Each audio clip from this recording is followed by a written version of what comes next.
ফরিদপুরে বাস পিকআপ ভ্যানের সংঘর্ষে প্রাণ গেছে নারী ও শিশুসহ অন্তত ১৩ জনের। সকালে কানাইপুরে মর্মান্তিক এই দুর্ঘটনা ঘটে। আশঙ্কাজনক অবস্থায় ৩ জনকে ভর্তি করা হয়েছে ফরিদপুর বঙ্গবন্ধু শেখ মুজিব মেডিকেল কলেজ হাসপাতালে। ১, ২, ৩ ঢাকায় জমি জিতে নিন ১০০% ক্যাশব্যাক সহ ২০ কোটি টাকার পুরস্কার। পিকআপে আনা নেয়ার কথা মালামাল, কিন্তু সেই নির্দেশনা না মেনে পিকআপে চেপে বসেছিলেন মানুষ। আলফাডাঙ্গা থেকে ১৫ জন আসছিলেন ফরিদপুর সদরে।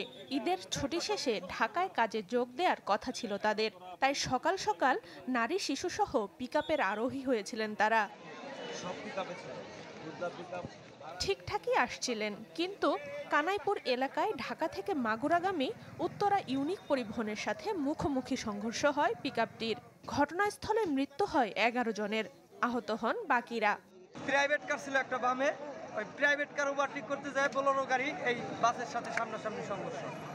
তারপরে সবাই বোলেরো, লাস্ট যে কয়জন আছে সব বোলেরো গাড়ি। ১৫ জন যাত্রী এই যে অবৈধভাবে যাত্রী টানা, এটা আমি মনে করি যে একটা খারাপ কাজ, কারণ পিকআপের তো যাত্রী টানার জন্য না।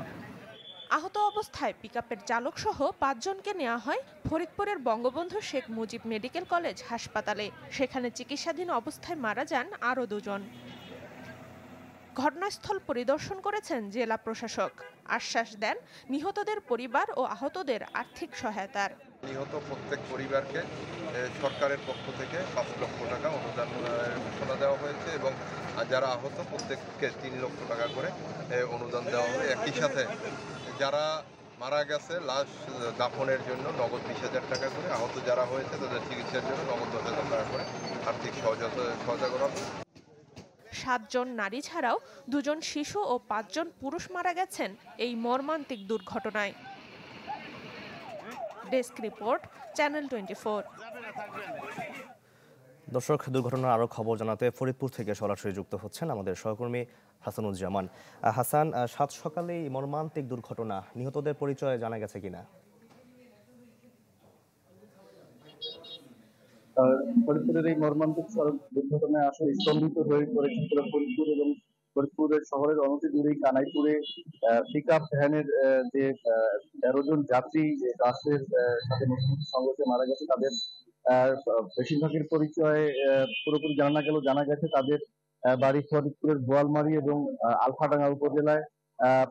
বোয়ালমারীর ৫ জন এবং আলফাডাঙ্গার ৩ জন নিশ্চিত হয়ে গেছে এবং নিহতদের মধ্যে নারী, শিশু এবং সংখ্যাই বেশি এবং ১৩ জনের মধ্যে ১১ জন ঘটনাস্থলে এবং ২ জন পরবর্তীতে ফরিদপুরের বঙ্গবন্ধু শেখ মুজিব মেডিকেল কলেজ হাসপাতালে মারা যায়। এবং আমরা জানতে পেরেছি যে নিহতদের খবর ইতিমধ্যেই বিভিন্ন তাদের বাড়িঘর থেকে স্বজনরা খবর পেয়েছেন এবং তারা মেডিকেল কলেজের হাসপাতালে তাদের স্বজনদের জন্য আসতে শুরু করেছেন এবং প্রশাসনের পক্ষ থেকে জানানো হয়েছে তারা এই মর্মান্তিক ঘটনায় যারা নিহত হয়েছেন তাদের মরদেহ দাফনের জন্য এবং তাদের প্রতিটি পরিবারকে ৫ লক্ষ করে টাকা তারা সরকারিভাবে অনুদান দিবেন। তবে দুর্ঘটনার কারণ সম্পর্কে সুনিশ্চিতভাবে জানা না গেলেও কারণ অনুসন্ধানে তদন্ত কমিটি করা হয়েছে এবং এই জাতীয় ঘটনার প্রতিরোধে প্রশাসন কার্যকর ব্যবস্থা গ্রহণ করবে বলে আমাদেরকে জানিয়েছেন।